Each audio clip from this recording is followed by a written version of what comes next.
Hello and welcome to my channel learn with Preeti. ये basics terms of accounting के बारे में और हम सीधा सीधा चलते हैं अपने पहले topic that is profit. Profit यानी मुनाफा। प्रॉफिट बेसिकली क्या होता है, जो हमने कमाया है अगर वो ज़्यादा है जितना हमने खर्च किया है तो उसको हम प्रॉफिट बोलते हैं। यहाँ पर डेफिनेशन लिखी हुई, डेफिनेशन साफ बोल दिया था, एक्सेस ऑफ रेवेन्यू, रेवेन्यू का ज़्यादा होना किसी पीरियड का, उसी पीरियड के रिलेटेड एक्सपेंसेस से, तो उसे हम प्रॉफिट कहते हैं। The excess of revenue of a period over its related expenses during an accounting period is called profit। यानी profit is equals to total revenue minus total expenses। और profit क्या कहता है, increase करता है आपकी ओनर की इन्वेस्टमेंट को, और ओनर ने जो बिजनेस में इन्वेस्टमेंट की है उसको हम कैपिटल बोलते हैं। मतलब profit will help the business to increase its capital। दूसरा हम बात करते हैं गेन की। गेन क्या होता है, लाभ होता है। एज इट ये भी बेनिफिट होता है, बट ये इंसिडेंटल टू बिजनेस होता है। बिजनेस का काम ये कमाना, ये गेन कमाना नहीं होता, बट हाँ बिजनेस करते करते बिजनेस ये गेन या ये कमाई, ये जो मुनाफा है ये कर लेता है। Like profit that arises from an event और ट्रांजैक्शन इंसिडेंटल, क्या है, incidental to the business such as sale of fixed assets, appreciation in value of asset। मैं बोलती हूँ मेरे पास एक फिक्स असेट थी जिसकी वैल्यू जब मैंने खरीदी थी वो थी 50,000 रुपीज, बट आज सेल कर रही हूँ और उसकी वैल्यू है 60,000 रुपीज। दैट मीन्स ये जो डिफरेंट 10,000 है ये मेरा क्या है, गेन है। Is this clear? एप्रिसिएशन के लिए मैं बोल सकती हूँ कि एप्रिसिएशन क्या है। एप्रिसिएशन सिंपली कि मेरे वैल्यू, लैंड खरीदा था, वो लैंड की वैल्यू थी 1,00,000 रुपए, और 1,00,000 रुपए थी जब मैंने खरीदा था। आज उस लैंड के आसपास बहुत सारे बिल्डिंग्स बन गए हैं, मॉल्स बन गए हैं, मेट्रो आ गई है, तो उस लैंड की वैल्यू इंक्रीज हो गई है। तो that is appreciation in value of asset. आगे चलते हैं, the next topic is loss. अगर बिजनेस में प्रॉफिट हो रहा है तो बिजनेस में लॉस भी होगा, डेफिनेटली बात है। हर बिजनेस सिर्फ प्रॉफिट नहीं कमाता है, कभी कभी उसको लॉस भी बियर करना पड़ता है।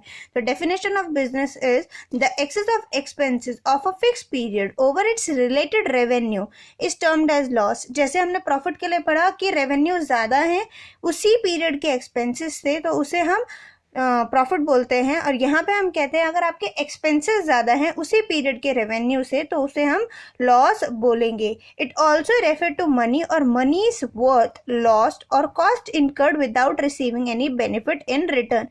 लॉस को हम ये भी कह सकते हैं कि हमने पैसा या पैसे की वैल्यू का कुछ खो दिया है, या जिसपे हमने कॉस्ट इनकर कर दी थी, कॉस्ट लगा दी थी, बट हमें उसका बेनिफिट वापस नहीं मिला। That is also our loss. For example, आपका कैश जल गया, या आपने गोदाम में सामान रखा था उस पर आग लग गई है, वो चोरी हो गया, आपने उसमें पैसा तो लगा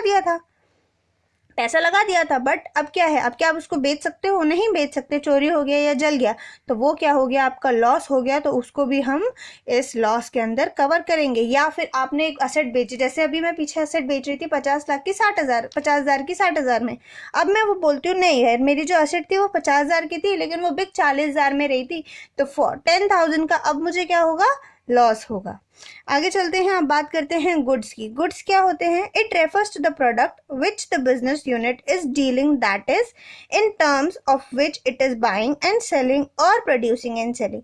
सिंपली गुड्स कहते हैं, गुड्स वो प्रोडक्ट होता है जिसमें बिजनेस डील करता है, या तो वो खरीद के आगे बेचता है या फिर बना के आगे बेचता है। अगर हम किराना स्टोर की बात करें, दे just buy and sell the product to us and keep some benefit out of it, keep some profit margin on it। बस दूसरी जो मैन्युफैक्चरिंग कंपनी होती है, they manufacture some goods and then sell it to the market. तो ये दो तरीके के होते हैं। बाय और सेल करने वाले के लिए जो वो बाय करेगा that is goods which he is selling to us, और प्रोड्यूस करने वाले के जो वो प्रोड्यूस करेगा वो गुड्स होंगे जो वो आगे बेचेगा, जिसमें बिजनेस डील करेगा। उसके बाद एक नया वर्ड है ड्रॉइंग्स। ड्रॉइंग्स क्या होते हैं? ड्रॉइंग सिंपली कहते हैं विड्रॉल ऑफ मनी एंड और goods by the owner from the business और personal use in known as drawing. कहने का मतलब है कि पैसा या गुड्स अगर ओनर ने बिजनेस से लिया है पर्सनल यूज के लिए, तो हम उसको क्या बोलेंगे, ड्रॉइंग्स बोलेंगे। मान लो मेरे को अर्जेंटली मेरे घर में कुछ इमरजेंसी आ गई और आई नीड सम मनी, मेरे बिजनेस के पास कैश पड़ा था, मैंने क्या किया, बिजनेस से कैश ले लिया। या फिर मेरे को घर में मेरे किराना स्टोर है, वैसे तो है नहीं, अगर किसी के घर की किराना स्टोर होगी तो वो बाहर से जाके राशन लेके आएगा, या शैम्पू ऑयल जो भी उसको चाहिए वो क्या करेगा, दुकान से लेके चला जाएगा, घर में अपना यूज कर लेगा। तो दैट गुड्स और money which I have taken from business is called as drawing because it is used in personal use, not for the business or for selling। उसको हमने सेल नहीं किया, उसने हमने पर्सनल यूज के लिए लिया है, इसलिए हम उसको ड्राइंग्स बोलेंगे।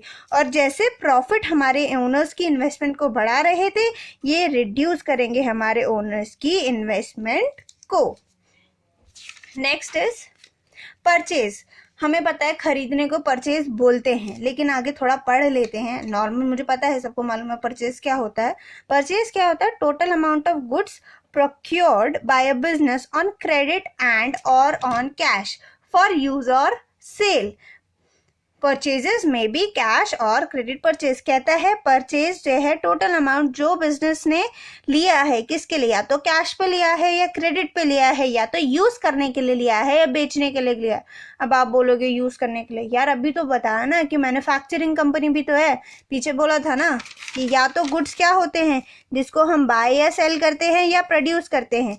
अगर बाय करने के लिए करेंगे तो यूज करेंगे तो सेल करेंगे, और अगर प्रोड्यूस करने के लिए करेंगे तो यूज करेंगे, यूज करके प्रोडक्ट बना के तभी तो बेचेंगे, तो वो भी हमारी क्या होगी, परचेज होगी। और जैसे सेल कैश और क्रेडिट में हो सकती थी, हम किसी से उधार सामान ले सकते थे, दे सकते थे, उसी तरीके से परचेज भी कैश और क्रेडिट में हो सकती है। हम किसी से भी उधार सामान खरीद सकते हैं या उन्हें कैश पेमेंट करके भी उधार सामान खरीद सकते हैं। Next is stock. स्टॉक हम इन्वेंट्री के बारे में असेट्स के उसमें भी पढ़ सकते हैं। इन्वेंट्री के बारे में हमने पढ़ा था कि इन्वेंट्री करंट असेट्स होती है, उसके बारे में डेफिनेशन प्रॉपर पढ़ते हैं। इन्वेंट्री क्या है, स्टॉक क्या है, is a major of something on hand goods spares and other item in a business is called stock in hand. क्या कहता है, कुछ भी गुड्स हैं जो आपके हाथ में हैं, चाहे वो स्पेयर पार्ट्स हैं, अगर मैं कुछ प्रोड्यूस कर रही हूँ तो मेरे पास रॉ मटेरियल होगा। अब उसमें बहुत सारी चीज़ें हो सकती हैं। अगर मैं कुछ मशीन वगैरह बनाती हूँ, जैसे अगर टाटा मोटर्स या कोई भी मैन्युफैक्चरिंग यूनिट है किसी भी कार की, तो उसके पास टायर भी होगा, नट भी होगा, बोल्ट भी होगा, स्टील भी होगा, गेट, प्लास्टिक, बहुत सारी चीज़ें होंगी। तो वो सब क्या है, उनके हाथ में अगर होगा तो उसे स्टॉक इन हैंड कहेंगे।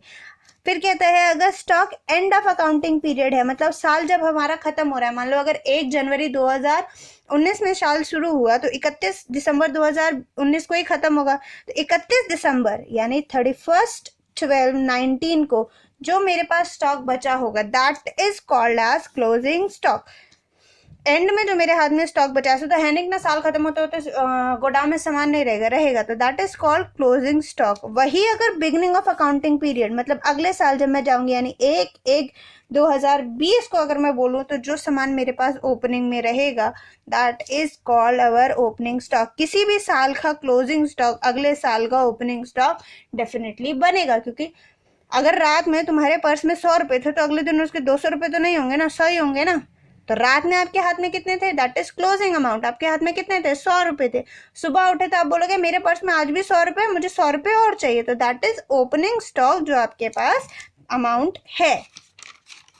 फिर बात करते हैं हमारे डेटर्स के बारे में। डेटर्स क्या होते हैं, debtors are person and or other entities who owe to an enterprise an amount for buying goods and services on credit।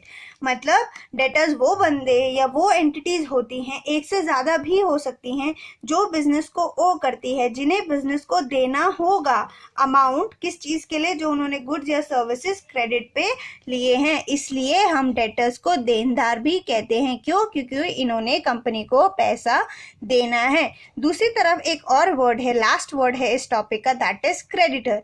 Creditor क्या होते हैं, क्रेडिटर वो पर्सन होते हैं या एंटिटीज हो सकती है जिन्हें बिजनेस को पे करना होता है, जिन्हें बिजनेस से पैसा लेना होता है to provide for providing the enterprise, जिन्होंने गुड्स और सर्विसेज बिजनेस को प्रोवाइड किए हैं क्रेडिट बेसिस पे, उन्हें हम क्या बोलते हैं, क्रेडिटर बोलते हैं। इन शॉर्ट हम उन्हें लेनदार भी बोल सकते हैं।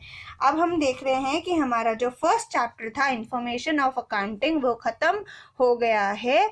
Now we have learned what is accounting, characteristics of accounting. उसके बाद हमने ऑब्जेक्टिव्स पढ़े हैं, बेसिक टर्म्स पढ़ ली हैं बहुत सारी जिनके बारे में हमें नॉलेज हो गई है। अब नेक्स्ट चैप्टर जो होगा वो पॉलिसीज़ वगैरह के बारे में होगा। And I will meet you soon. Thank you for watching my video. Please subscribe and press the bell icon. Also hit the like button if you like the video.